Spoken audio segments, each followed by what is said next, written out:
লৌকিক শহরের আড্ডা। সকলকে স্বাগত জানাচ্ছি লৌকিক শহরের আড্ডার 11 নম্বর এপিসোডে।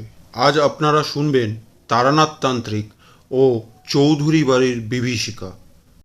সেদিন ঘরে ঢুকেই আমরা বুঝলাম কিছু একটা অস্বাভাবিক।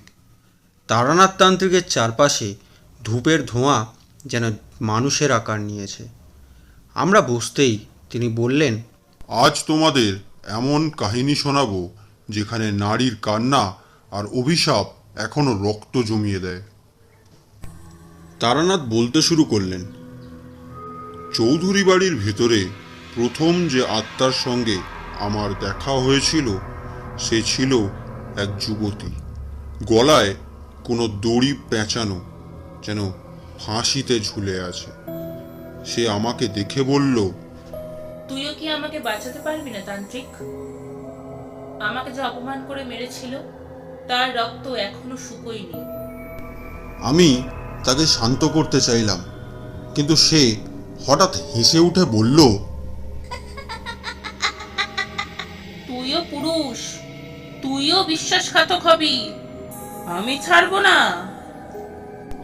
এটুকু বলেই মেয়েটি হাওয়ায় মিলিয়ে গেল। তারানাথের মুখে এসব কথা শুনে আমাদের গা একেবারে ঠান্ডা হয়ে গেল। তারানাথ আবার বললেন, প্রাসাদের দক্ষিণ দিকের বারান্দায় দাঁড়িয়েছিল আর এক নারী। মুখ নেই, শুধু দুটো শূন্য চোখ, যে ফিসফিস করে বলছে, আমার সন্তানদের রক্ত এই মেঝেতে পড়েছিল, তুমি কি শুনতে পাচ্ছ? আমি মন দিয়ে শোনার চেষ্টা করতেই মেঝের ভেতর থেকে জল টপ টপ করে পড়ার শব্দ ভেসে এলো, কিন্তু সেটা জল নয়, যেন রক্ত। আমি তাকে জিজ্ঞাসা করলাম, তুমি কি মুক্তি চাও?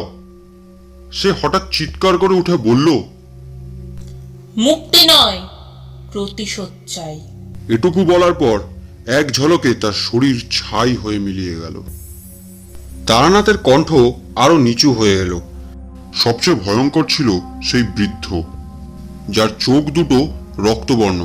সে সিঁড়ির কোণে দাঁড়িয়ে আমায় ঠান্ডা গলায় বলল, তুমি তান্ত্রিক তাই এসেছো, কিন্তু জানো এই বাড়ি কেবল আমার অভিশাপে পুরুষেরা মারা গেছে, এখন তোমাকেও না।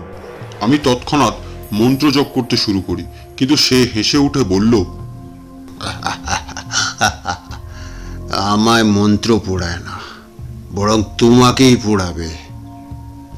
তার হাসি শুনে সিদ্ধারা বরফ হয়ে গেল। তারানাথ হঠাৎ চুপ করে গেলেন। লৌকিক শহরের আড্ডা। শুনছেন তারানাথ তান্ত্রিক ও চৌধুরী বাড়ির বিভীষিকা। পরের পর্ব শীঘ্রই আসতে চলেছে।